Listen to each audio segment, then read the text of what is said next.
Welcome to Build with Rob. I am your host, Rob Dyrdek, the CEO and founder of the Dyrdek machine. And you know what it is? We manufacture amazing. We love manufacturing amazing in so many different capacities, whether that's business creation, life creation, business creation strategies, life creation strategies. We love to systematically fuse art, science, and magic any which way we can. As you know me, I'm passionate about human optimization.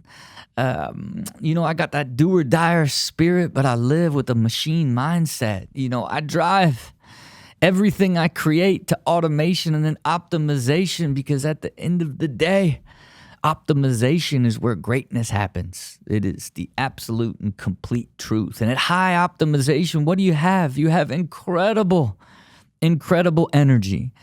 And, I recently was on a friend of mine's podcast, the great Lewis Howes. I was on the School of Greatness, and, he posted a reel of one of the statements I said about chasing energy above all, and chasing energy in everything that you do, whether that's work or life, relationships, every single aspect of what you do. And energy is either taken from you or given to you depending on what you do, and being super aware of what that is. And I wanted to, because so many people had reached out to me about it and really was like, this is it, this is the way it is, it's what it's about right here, Rob, it's what it's about right here, chase energy, and I live for it, I'm about it. I used to live in the energy in my office.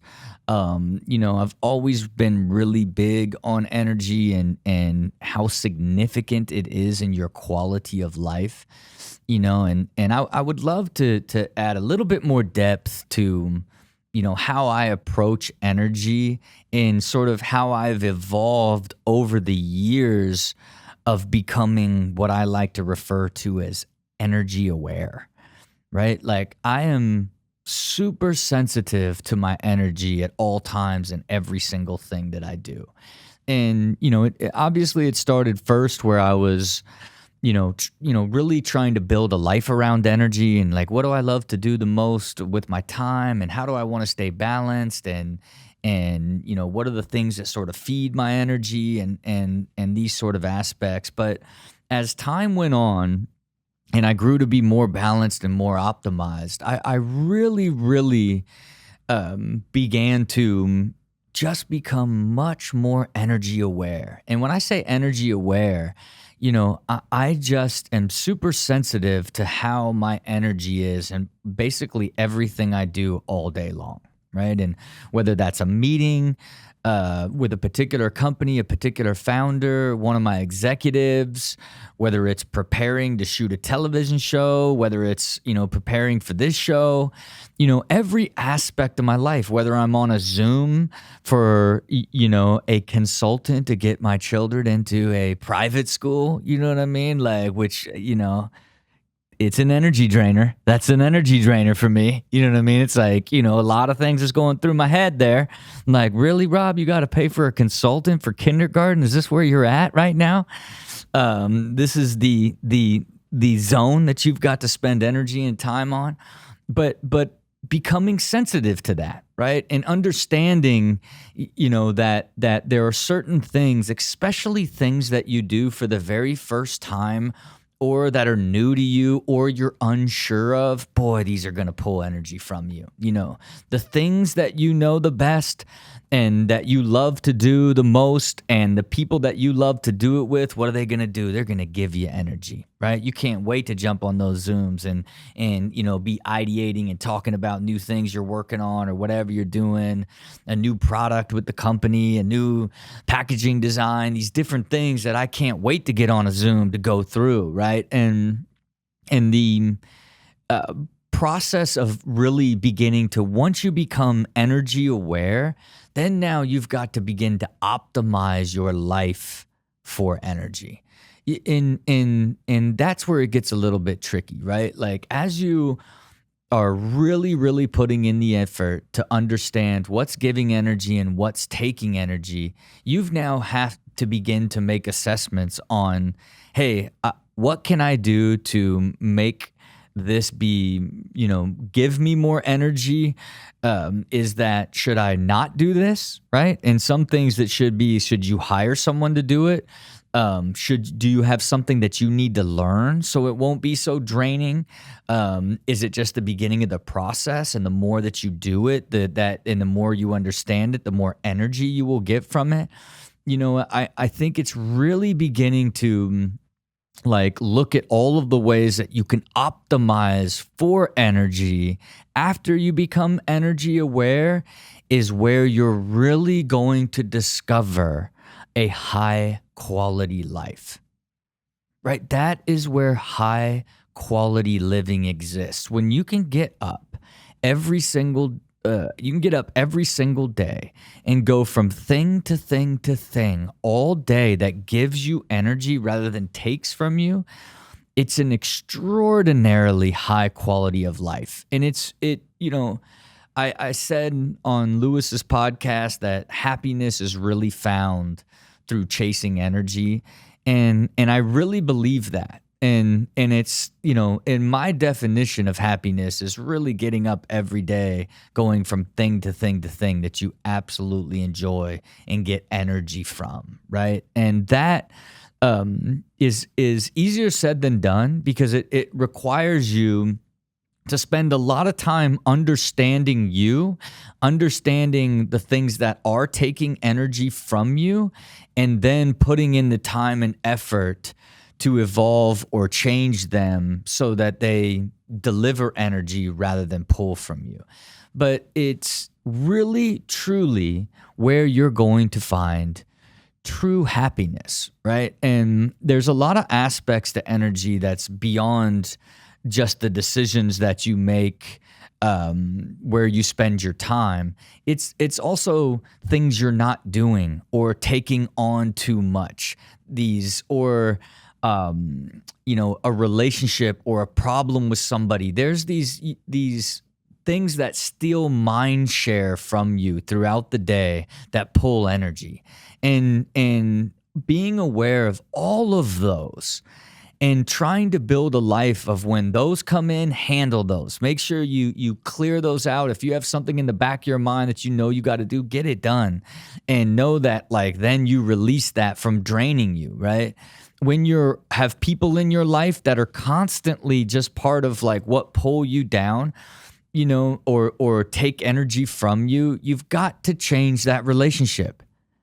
You have to change the relationship. You can't just continue to be involved with people that take energy from you and just say, oh, it's my sister. Oh, that's how my mom is. Oh, it's my best friend. Known him since he was 4. You have to not stop talking to any of them and be like, you're an energy suck. You're out of my life. You have to build a way around what it is inside those conversations and that relationship that pulls from you, and protect yourself from that, and as you get, more and more energy aware, then you fully understand what is taking from you and giving to you. And then you begin to optimize your life around energy. Then you begin to defend energy, right? Because what happens now is you have essentially created this cocoon of extraordinarily high quality energy that you can live in. And then you can't allow anything to ever penetrate that. Right? That is, truly when you live in this much higher quality state, because energy is elusive. What is it exactly? It's almost like it can never be fully described, but we all know exactly what I'm saying when I say it, and it's all how you feel, and it's just you. It's just you. You can't talk to somebody about your energy. You've got to learn to assess it yourself, really understand, not to continually do the things or be around the people or have the job or allow things that pull from your energy to stay in your life. I promise you, you become more energy aware and optimize for energy and build a defense around it, you will be a truly, truly happy person. All right, look, I took you on an energy flow right there, really deep into the life strategy on that one. You know what I mean? As you know, I love to talk about it. You can find me on basically any podcast that'll have me talking about life strategies. So why not get on here and rant on my own podcast? But that's not all we do down here. We talk about life. We talk about business. We talk about it all. And today we have some great entrepreneurs as guests that hopefully I can bring the energy to, because again, look, this show gives me energy. Getting prepared for this show, watching the videos that you guys send in, and then thinking about your business idea and being like, oh, if you could do this, like, oh, this is where your breakthrough could happen if you approach this, and oh, that's a really smart question about life, and like, here's how I approach it. I get energy from just like getting prepared for the show, and then can't wait to finally meet and speak with the entrepreneurs that have taken the time to send in a video, share their idea, and ultimately want to come on this show and have a great conversation about how I could potentially use my experience and knowledge to help them. So without further ado, let's jump right into it. Hello, Rob. Sanjay Kumar Rajpoot here. I am chemical and nanotechnology engineer, and I also studied physics and computer science, and I've been through 8 accelerators. I was the first person in the world to ever study chemical and nanotechnology engineering, physics and computer science at USC, and I went to 8 accelerators. I helped co-found 4 companies. My first company was a failure. I learned a lot from that. My second company is now worth almost $100 million. It's called Pharmex. They're the best AI and IoT services for farm irrigation management and nutrient management, and it started in my garage with my own capital. But my claim to fame, majority, and what I'm asked to be a professor in, is agricultural technology, and that's what I want to talk to you about. I'm co-founder of Plant Culture Systems. My co-founder is Johann Heinrich Leith. He's a UC Davis professor and UC A&R extension specialist. He's a world expert in hydroponics and vertical farming. And for the past 36 years, pretty much every single company, from General Hydroponics to Grodan to Bellery Farms to all these big companies that have exited and began and now have like $500 million of funding, they all consult with my co-founder. He's been a very close friend, mentor through all my companies. Where I went to school, they didn't even teach plant science. And I worked my ass off, 8 accelerators, USC, Village Capital, Draper University, NVIDIA Deep Learning Accelerator, Royce Law, Silicon Valley Ag Tech Incubator, Stanford Bases, Cairo Society, a lot of experiences, and now I'm co-founding Plant Culture Systems, where we can essentially grow anything in vertical farms and outdoor hydroponics in combined systems that are most economical in the world. So we'll grow in a small space, high density, and move into a larger space with lower density, and manage the resources in a way that makes it more economical, so the company can profit more, so that this technology can produce more farmers in the vertical farming and hydroponic space. So I think that with Plant Culture Systems working together with the Dyrdek machine, that we could go very far, and I'd be happy to speak further about it anytime. Big fan of previous works in skateboarding, and I've been a fan of your show, so I definitely think you're a cool person, and the opportunity to work together would be incredible. Sanjay Kumar Rajpoot, welcome to Build with Rob. How are you? I'm doing great, Rob. It's really a pleasure and an honor to speak with you. You're a really great leader, and I'm very happy to see how you've grown from a pro skateboard into a founder machine. It's really cool what you're up to, man. Hey, look, I appreciate it, man. And look, I am thankful that I get concepts presented to me by super entrepreneur mega scientists that I don't even understand the ideas, that they're too big for me to even talk about or even fully do. But I am thankful that you're willing to have a conversation with me based off of the depth of your knowledge and what you're hoping to achieve. Can you just explain to the world the power of vertical farming and what your vision is and the concept that you're creating? For sure. So here at Plant Culture Systems and across my life, I've been most interested and invested in trying to see how vertical farming can change the world, because fundamentally hydroponics is a technology that can reduce water usage and crop production by 90 to 99%. And in addition to that, in most supply chains for food today, if you buy organic lettuce, 50 to 60% are lost in the field, 30 to 40% is lost in the supply chain, and another 30% is lost at the grocery store. So the economics of the society we live in today are really not favorable towards, the distribution problem is eliminating a lot of good produce, and it's basically keeping the price of these things high so that big farms, there's one city in California that's, more than 50% of the entire lettuce for the United States comes from this one city. It's called Salinas Valley. And, the power of vertical farming is creating farms that are distributed, creating farms that are closer to the point of consumption, using less resources, creating jobs, and using 99% less water, using less labor, using less energy, less transportation. Currently today, the big things that make hydroponics and vertical farming not scalable is basically 80% of the cost of these things is energy and labor.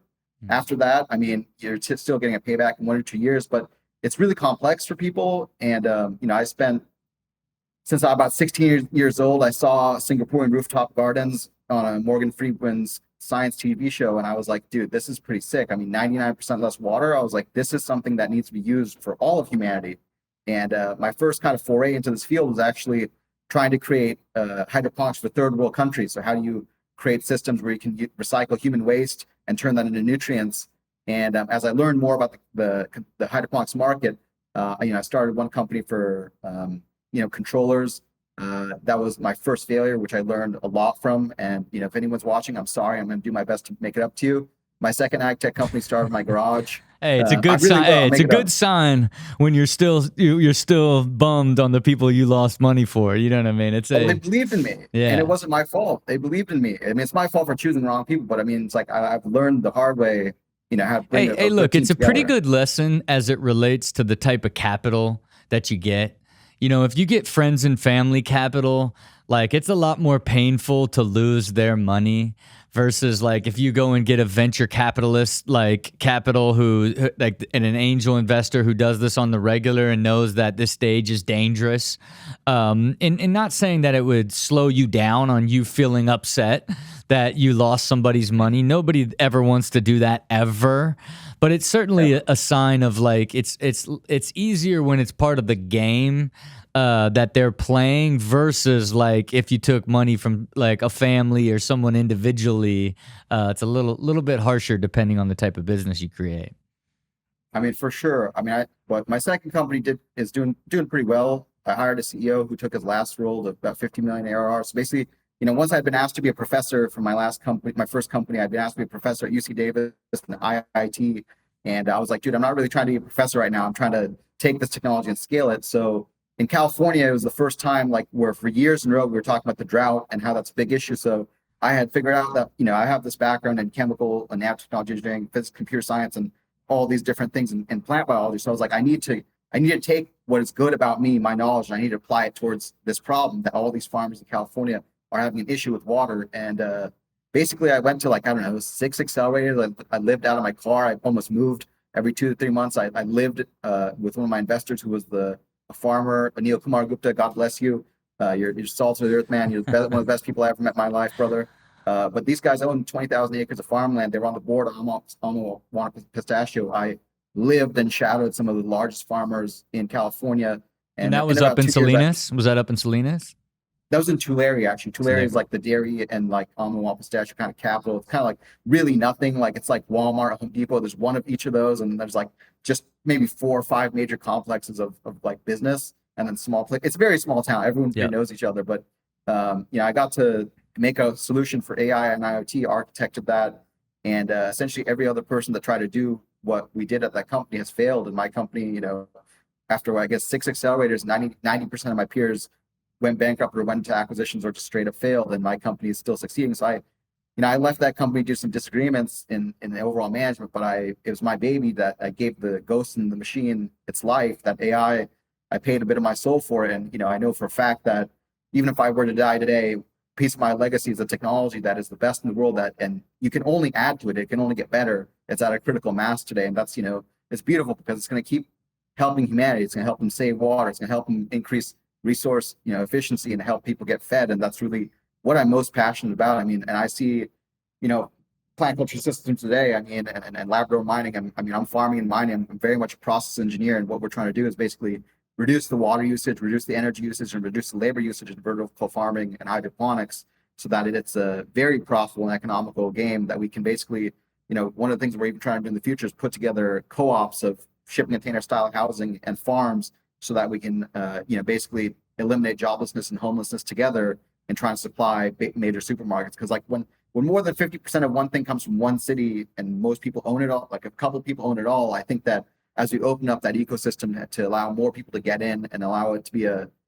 place where everybody feels comfortable. I mean, I'm not trying to be like Apple, man. I mean, like even if the tech stack is that way, I'm trying to make a lot of people have lives and livelihoods that they're proud of. And I think that food production overall in the world, whenever you look at society, the first thing that society needed to develop was a sustainable food source so that I can change the mind, so I can focus on other things. And okay, look, today, look. You're trailing. You're going from one thing to the next, right? And let's like vertical farming, right? If we both agree, like magical and it's the future, right? It is. There's a farm in Compton, that is the equivalency of 700 acres and a 95,000 square foot warehouse that uses 10% of the water that it would take to make the same amount of agriculture, right? So it's remarkable in its potential and its scale. And hearing you talk about it and its potential, right? What is it going to do? It's going to like ultimately end world hunger, right? Like it's that real of sort of a vision. Now, as someone that sent me a video now, I wasn't entirely sure of like what business was being pitched, what the opportunity was. Like, there was no sort of range on understanding like where the business opportunity is in the space. And I'm just curious, like, is it like eventually does energy cost like need to come down or some sort of solution before it becomes sort of economically investable to where it's done everywhere? Like, where's sort of the threshold where it can actually become a more profitable and sustainable business? So that's a really good comment. And so one of the key things that we're doing at Plant Culture is that we are using lower power systems across the whole system, so that eventually we should be able to integrate solar power or geothermal to make our systems completely energy independent. So that way these things can really scale to wherever there's just water. And then we're also interested in looking into water capture, so that this really could be a platform that goes into places where you could not typically farm before, and that with a small amount of water and with self-sustainable energy, you can produce anywhere. And that's really one of our core visions. My co-founder and my mentor, who's like a second father to me, is a German scientist from UC Davis, and pretty much every person in this industry has gone through his doors from the past 36 years. And basically, I'm just very lucky that this guy mentored me for about 10 years. So, I mean, I went to a school that literally had 0 plant scientists. Yeah. So I had to go to do research at UC Davis, and people were like, "Oh, he's crazy." I talked to him. I was like, "No, man, this guy is not crazy. He's just really smart." Yeah. Half the words coming out of his mouth, I guess, aren't understandable. His actual PhD is in applied math, and he's applied it all towards soilless culture. So, and then now really, is he your business partner in sort of the concept? And then have you guys raised money yet? Like, where are you guys at the stage of the business? For this company, we raised a little bit under $400K from basically a lot of AAA investors. One of my close friends, Andrew Mutz, who was the VP of engineering CTO that led the first $1 billion exit in digital agriculture. I didn't even ask for his money. I just regularly, he's like a brother, asking for advice. And then like he saw that I was doing around, he's like, "Let me in." I was like, "Dude, that's a real responsibility, man. You're like, a lot of my things that I'm great at in the world wouldn't exist without you. Now that I have your money," I'm like, "Oh shit." Hey, and what do you price around at, like, when in this type of space? Oh, the typical round size that I specifically down rounded the company because I wanted my initial investors to get at least 10, 20x on the first round. But most people are seeing 15 million pre-money, even with nothing, just a team. Yeah. And I've raised before with less progress, less traction, less technology, and I've charged 5x more. Yeah. But I purposely am building in a security for my investors because I want them to feel very, very happy that they're part of this journey. So what, you did this at like a 10 million pre? What'd you do this round at? Less. Oh, you did? You did like Rob. 5? It's like full friends and fun. Oh, really? You did like $1 million? A little bit more, but like about 3. Yeah. Okay. but like it was something that really gonna get a lot better than that. I mean, just within the network of my investors, I mean, like Marcy Simon, she's the seed investor in Coinbase and Borja Digital, and she's, knows the founders of Google. I mean, she's like connected to everyone in technology. Drew Schiff is the MD MBA that has seed invested billion-dollar cannabis companies and many billion-dollar therapeutics companies. Margaret Wong, she's on the Chamber of Commerce of California. She's a politician. She owns a lighting company for hydroponics. She also owns an IoT company. And the list goes on. I mean, I got a really solid group of people that are supporting me, and I want them to feel included in this journey.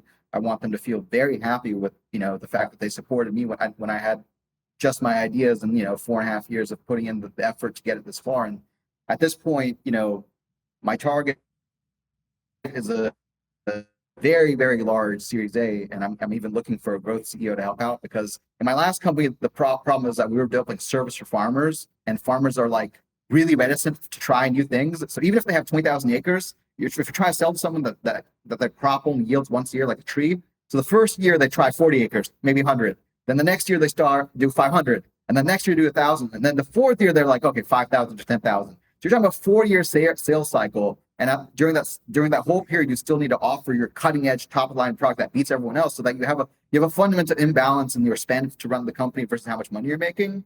But like I said, everyone else that tried to do what I did, they failed. I'm very lucky I got such an awesome team that's growing that company.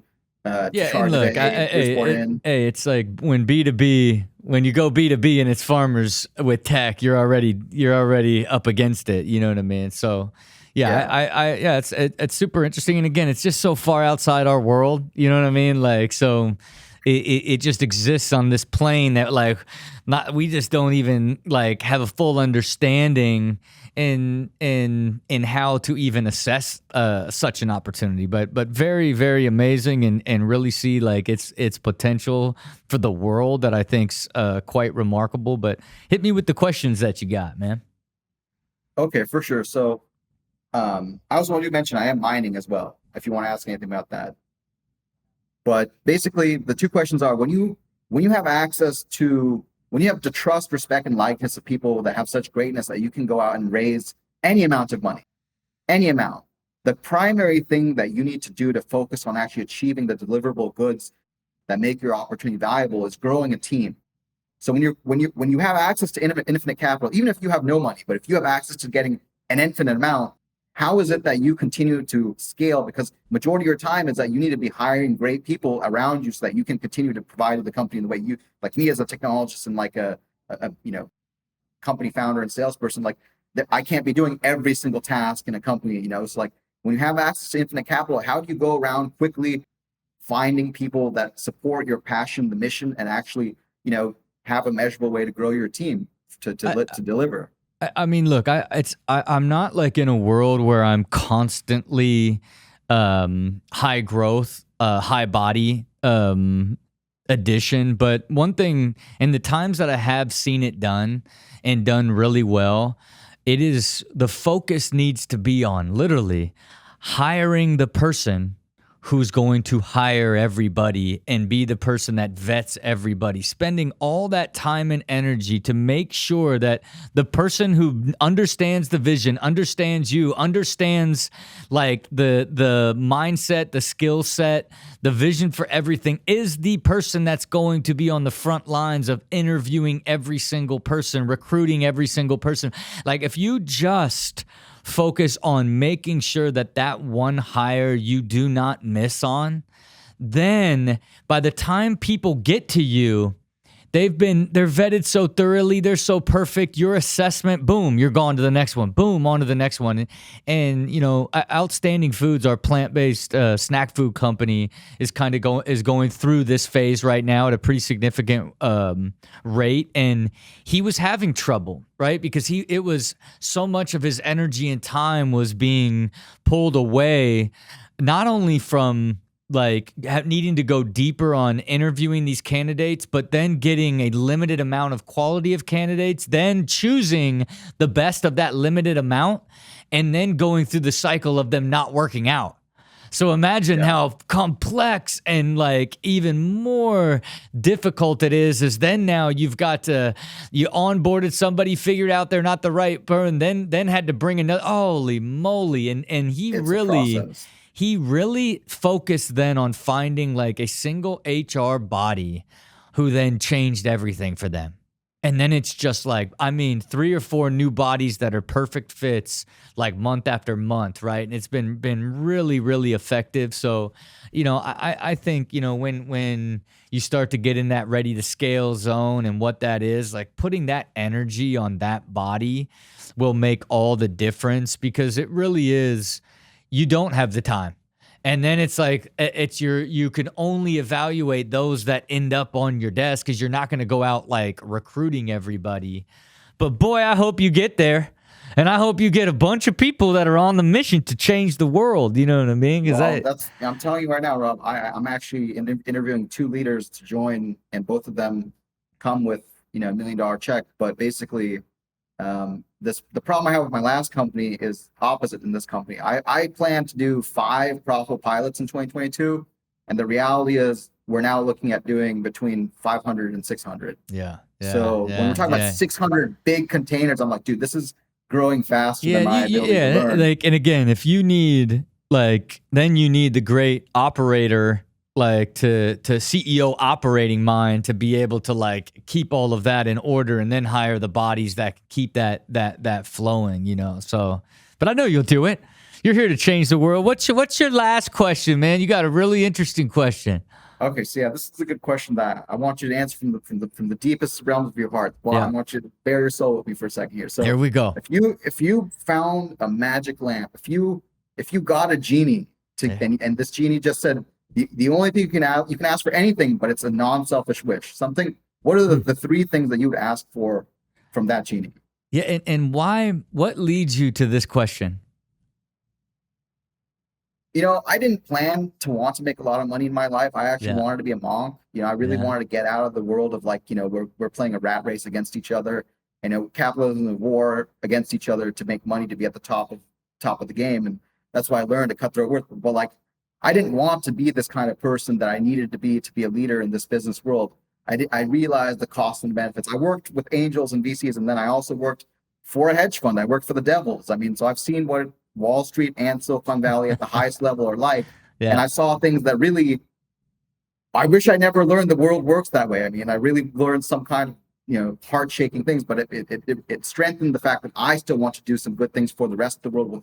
I have a responsibility that I was given a lot of mental power and a lot of ability. I mean, like, I'm mentored by a lot of bosses, man, and like all these bosses can teach you what it's like and give you the sword and the shield so you can fight a dragon. But to become a legend like them, you still have to do it yourself. Yeah, and look, let me say this to that.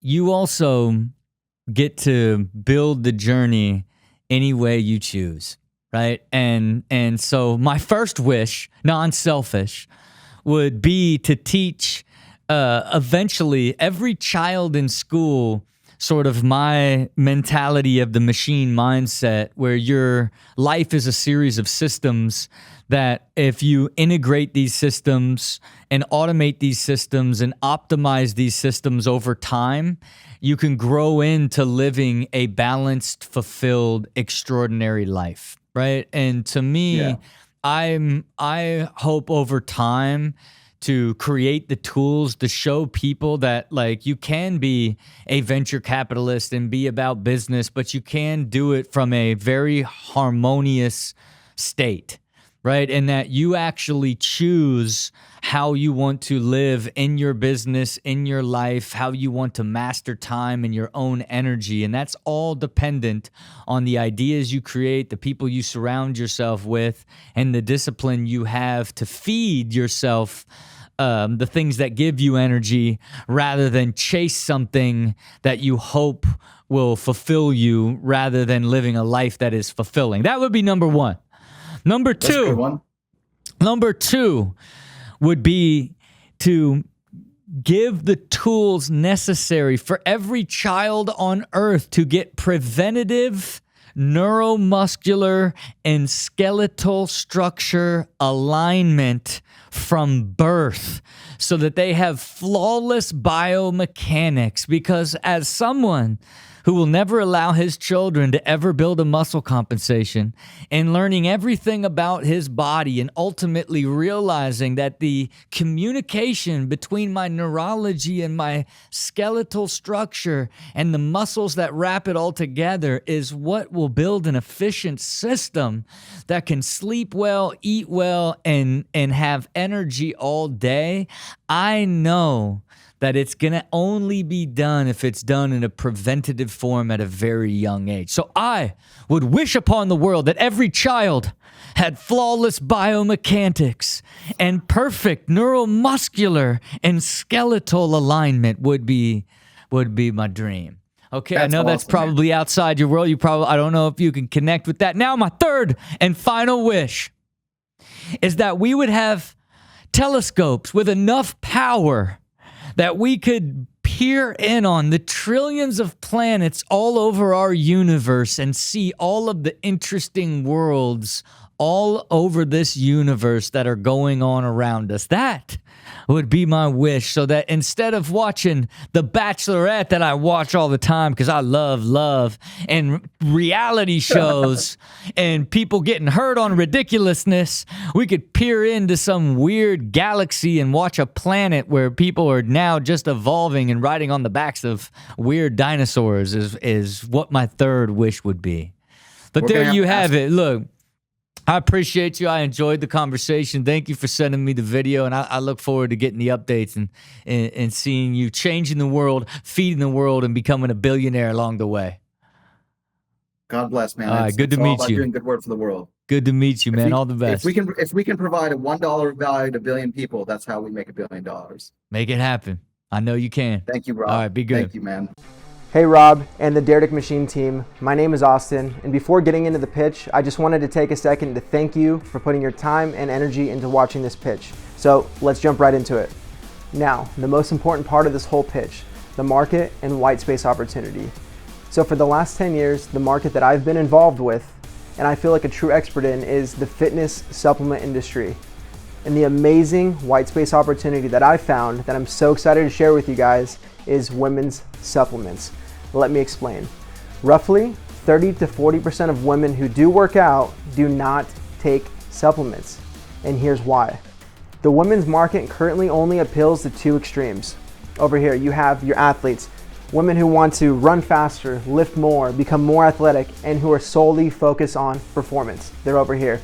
The other extreme is women who are health conscious. They're drinking the organic drinks. They're taking things to help increase microbiome.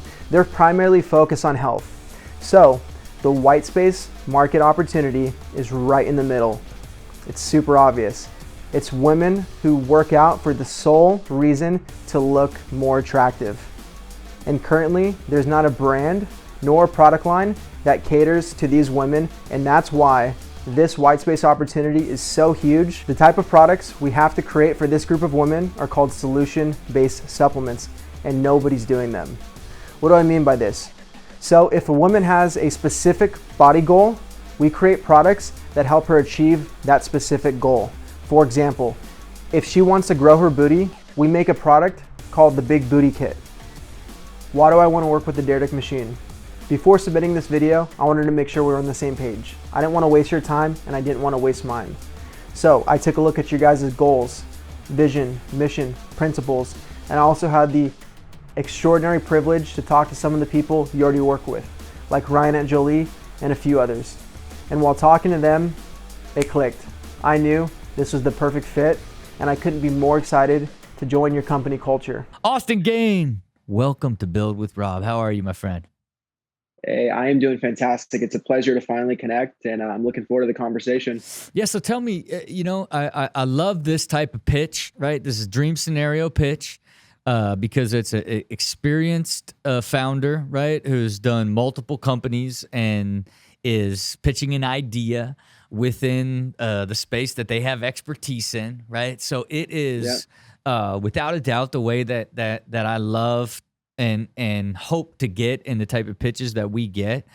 So I would love to understand, given your experience in the space, just kind of ripping through um, your experience, background, and then what led to you seeing this opportunity? No, that's a great question. So, right from high school, this is post skateboarding. So I went from skateboarding, immediately obsessed with working out and fitness. And I actually dropped out of college and I moved across the country from California to Florida to join a startup company, which happened to be a supplement brand for men. I did that for approximately 4 years, and I was basically the number 3 employee in the company, became the sales executive in that company, and landed, the big accounts, the GNCs, the vitamin shops, all those types of things. And it was crazy because it was a totally startup. Everything's low budget. The products only got a couple flavors, but that small team grew. So I became a part of that. And personally, throughout the course of 4 years, I was responsible for almost $10 million of retail sales, just wholesale. And then after that, the founder unfortunately passed away in that. And then around that time anyway, I wanted to kind of move on. So I joined another CPG startup, and it's actually just went public a couple of days ago. It's called Real Good Foods.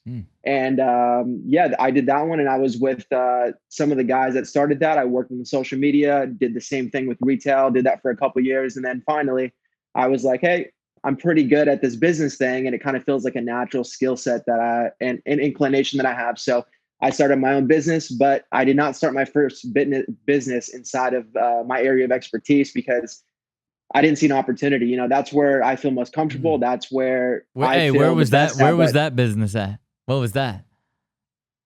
So that business is actually fitness apparel. Okay. Close to it. So still fitness realm, but that one was a challenge because just like anything, a lot of people say, if you had known how complicated things were when you start a business, you wouldn't have got into it. And clothing has been one of those things that really pushed me and really leveled up my skill set as an executive and a chief, just running a business and acquiring all the skill sets you have to have and to really have a real business. And I grew that to a 7-figure brand. And I'm extremely proud of that. You've told a couple other people on your show about building a business that kind of can sustain your lifestyle, make you happy, make you comfortable. And I've kind of done that. And, just everything that I've done so far, I've kind of been semi-successful in, and I'm just kind of looking for that next step. And that's when about, I don't know, maybe 6 months ago, my wife was looking for a supplement brand, and I was trying to help her out because that's where my knowledge and expertise is. And we just couldn't find one that really resonated with her.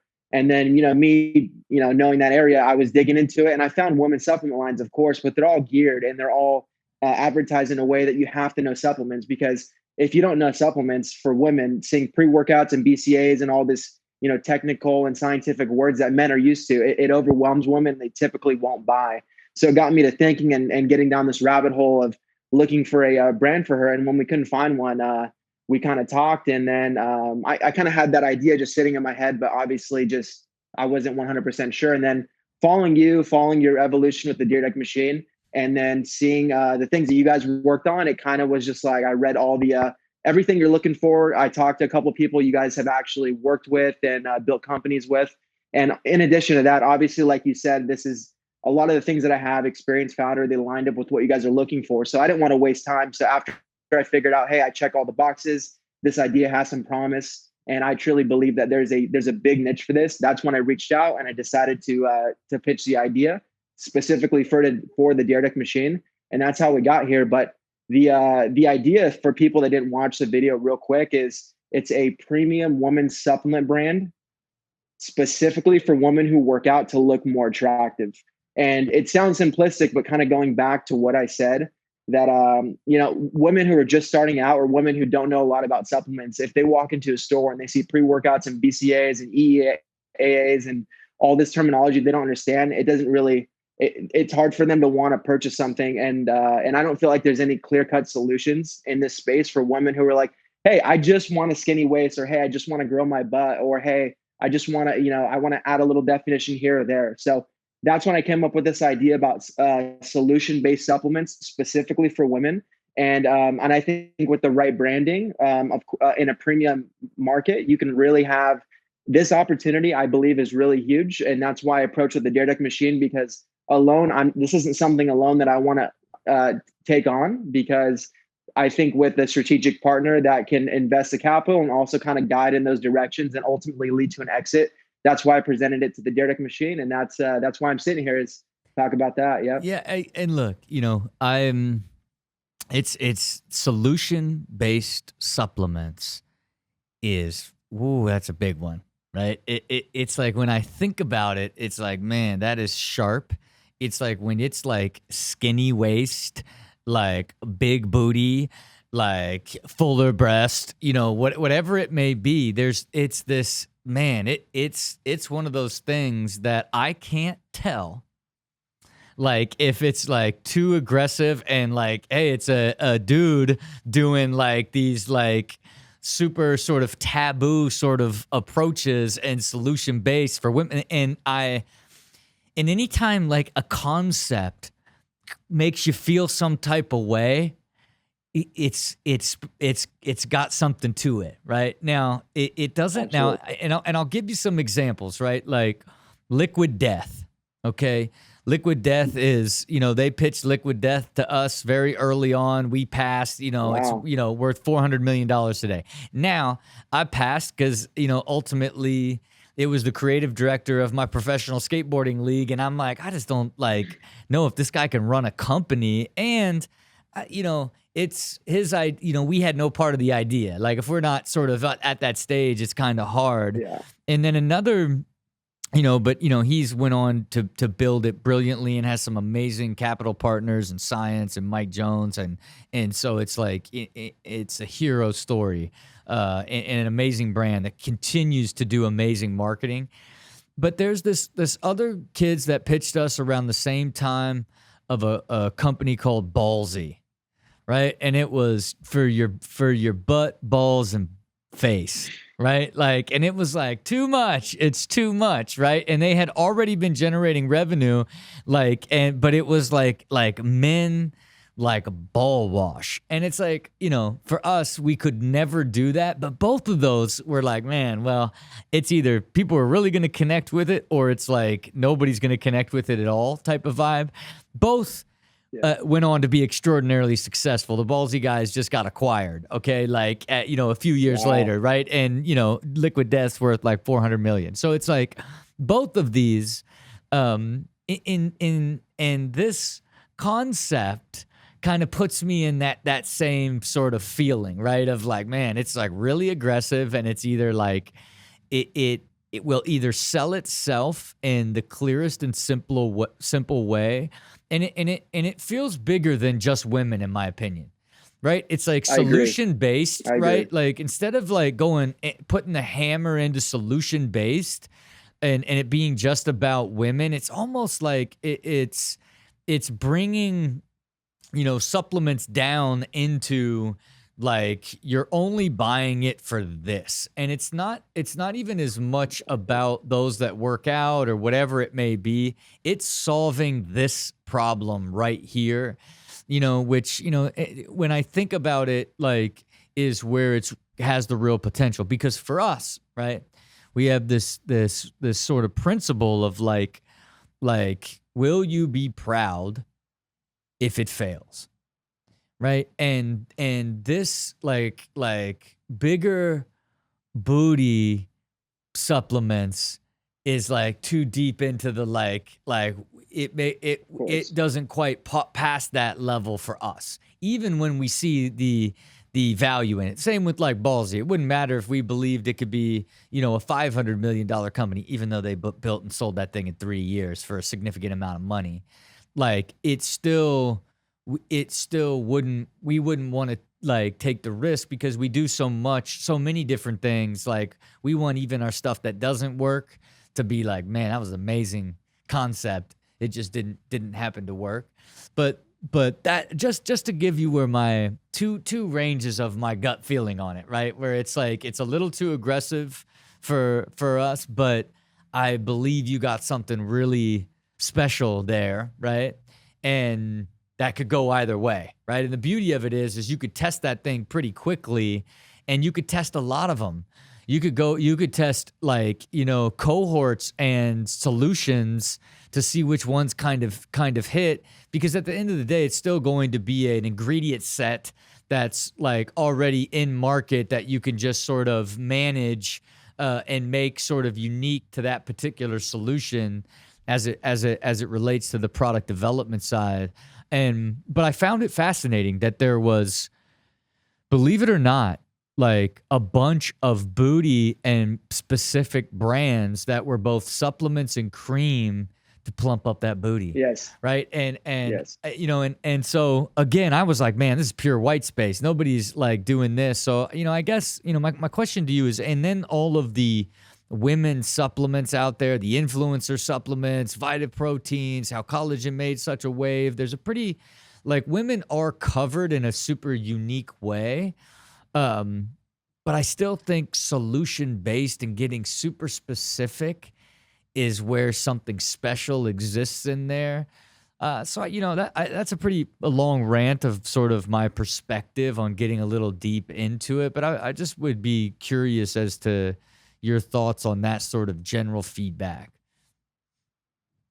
No, you're absolutely right. You nailed it on the head when you said that it needs to be broken down into what the supplements does. And that's kind of where the industry has gone, is that men are so accustomed to supplements. For most companies, men's companies specifically, their next big claim, oh, this is a crazy new product. And the only thing they do is maybe, up an ingredient or change an ingredient. So that space is so saturated. So a couple of things I wanted to get into. The reason why I was kind of leaning towards women is because women, if you look at when men started to take supplements, predominantly meaning the majority of men that go to the gym, when did they started taking supplements? And when did women still are not taking supplements as much as men, specifically for the ones who are working out. That's why I was leaning towards women.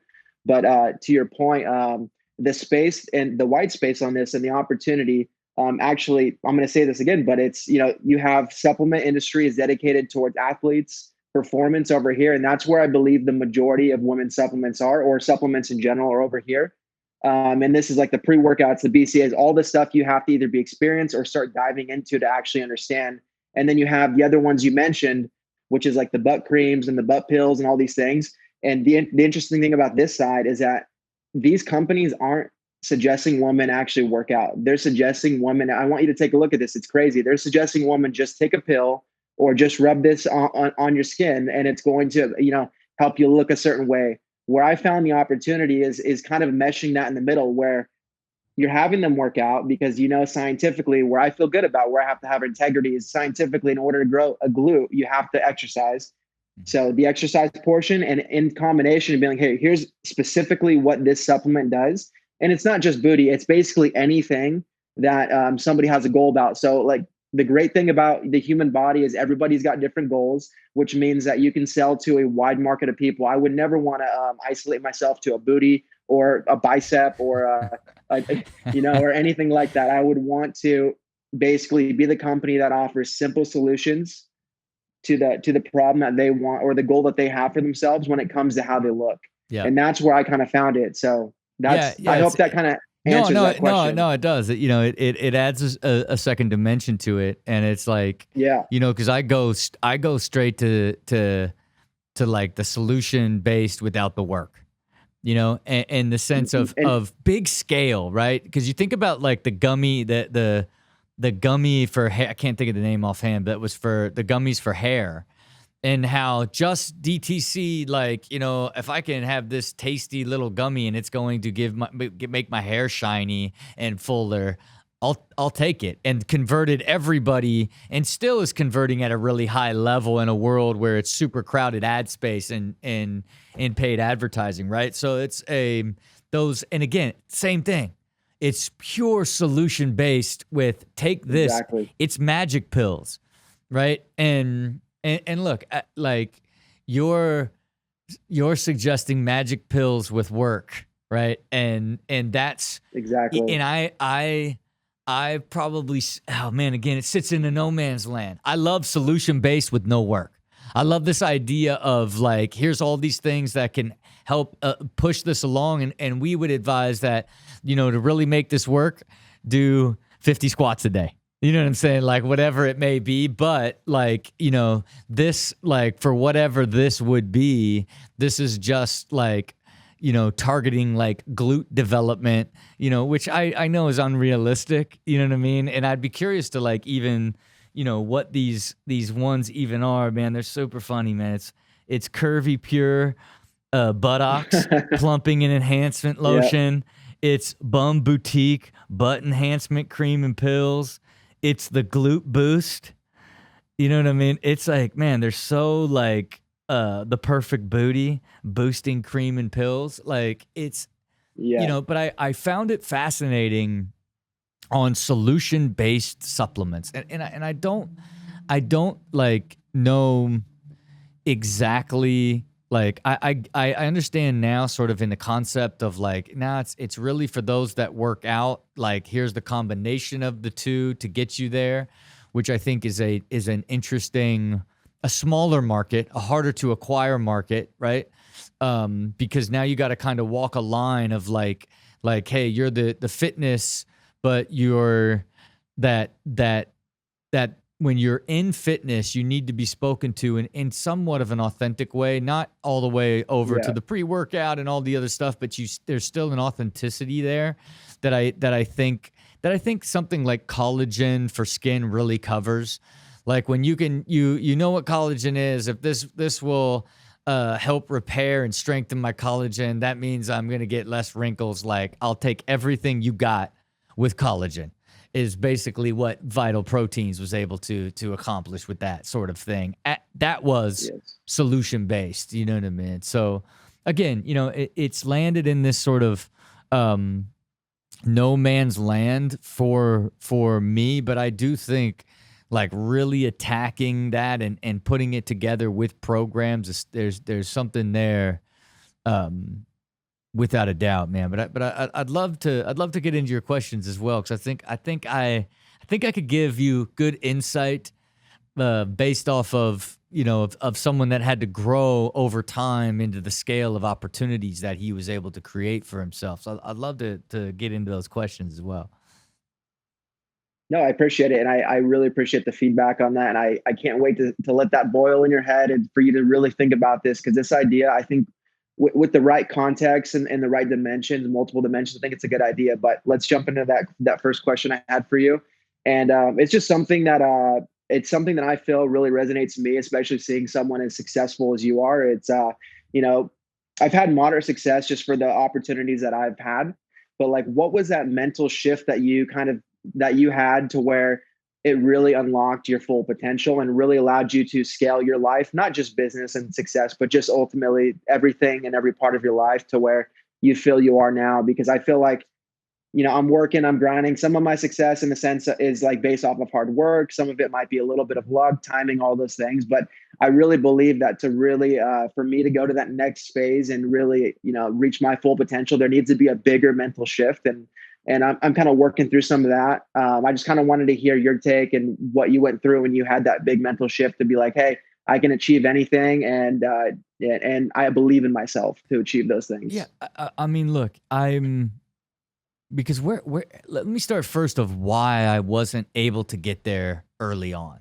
Right. And this is deep. This is deep into my 30s. This is like, you know, still having all of this success and television, all these different things, but not creating any value and constantly going through highs and lows and not sure where I was headed and what should I focus on? And is this going to be the thing that finally makes me be able to get balanced and all these things? Like it was that sort of chaos. And it's when I really decided to like design the life that I wanted to live, and then began to look at the parts that were part of that life and then design each one of those to not only integrate, but operate in harmony, and then have sort of a plan of and goals and desires for all of those systems, if you will, and how they would grow together over time.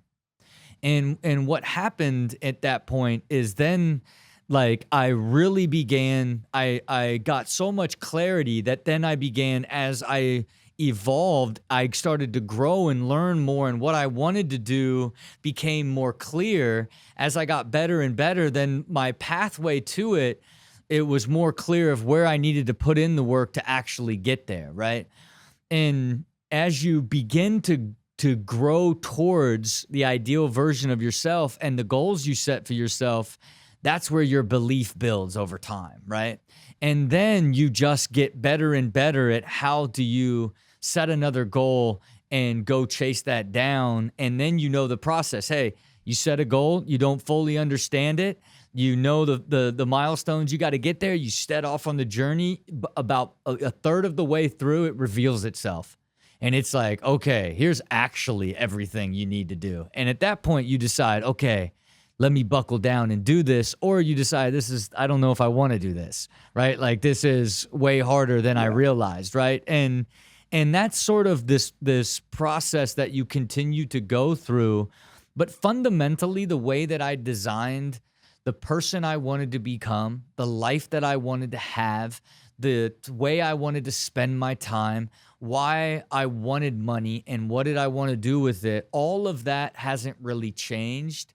It is the knowledge and the depth that I've learned and the processes that I've created along the way that's made it more dynamic and more clear and more attainable, is why I was able to create so much belief, And then along that way, what did I have to do? I had to fight through my own paradigms, right? Because your paradigms are sort of formed off of the success that you've created along the way. Will be like, okay, I could probably do like this type of business. Hopefully I could get it to there. And eventually, I went through this process of like, I made $3 million actually I made 1.7 one year and was like, that's it. I've peaked. You know what I mean? Then I made like 3. I'm like, I've for sure peaked. I made 6. Like, what? This is peak. And, I eventually was like, I'm no longer going to attach a paradigm or a peak of what's possible. And I put $68 million, $128 million, $370 million. I put on my vision board, I put all of these salaries that I'm going to make one day. And then began to have these insane years, right? And then as I began to learn and evolve in business, I began to see business bigger and see opportunities bigger. And so everything sort of grew into sort of releasing that paradigm. But my process was built in a way that I had the ability to grow into that. And those revealed, the pathway to actually get to that scale revealed itself over time. But I grew into that. I like to refer to it as systematic evolution, where I evolved inside a framework and a system with purpose.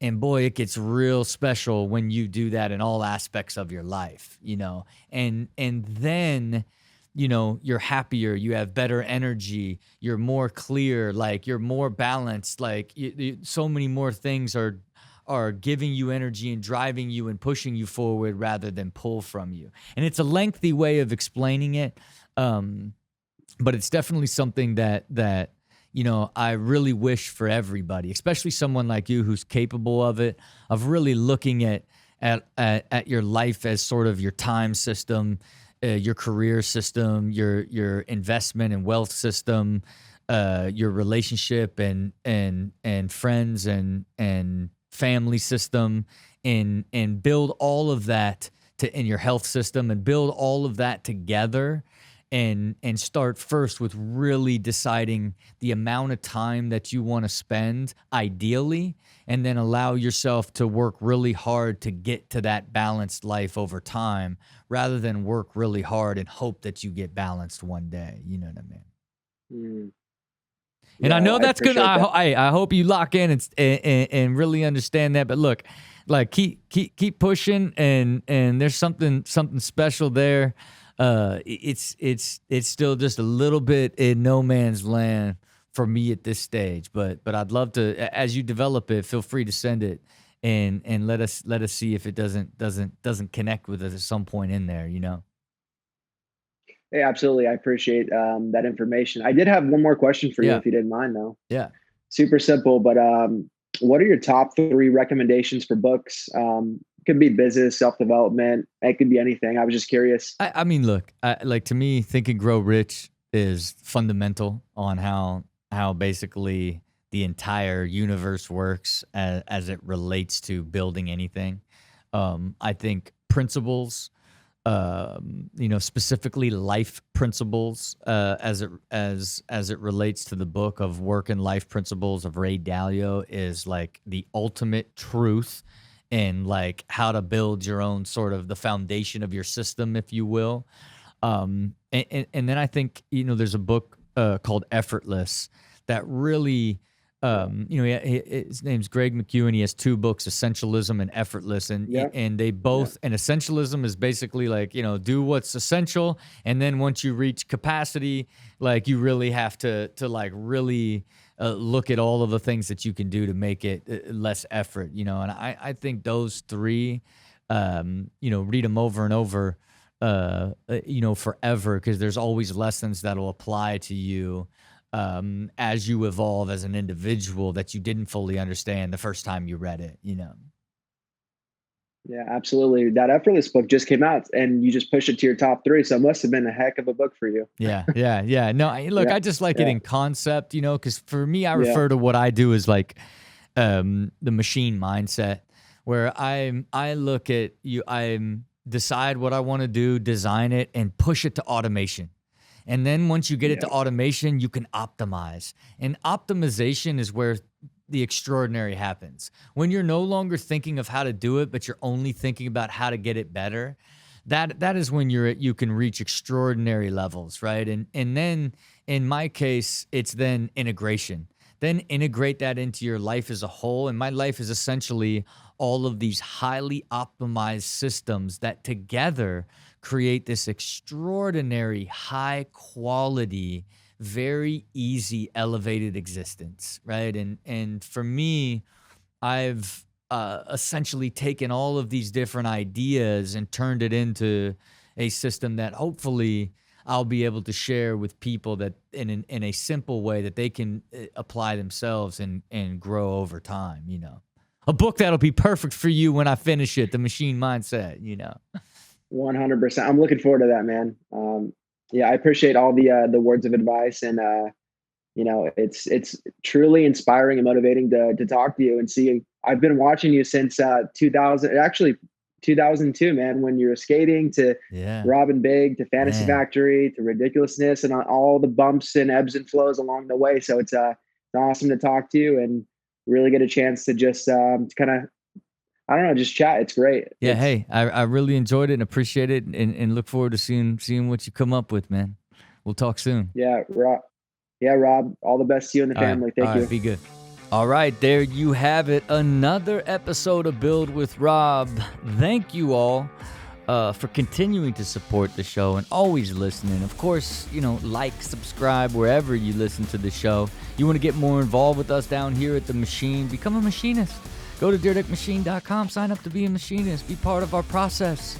You got a great idea, pitch it to us. We love hearing entrepreneur ideas, and you might just end up on this show as well, So again, anything you do, I don't care what it is, you got to have a vision. You got to know what you want to do. You got to build a plan to actually do it, and then you got to commit and give it everything you got until it happens. See it, believe it, and do it. Until next time, it's your boy Rob Dyrdek.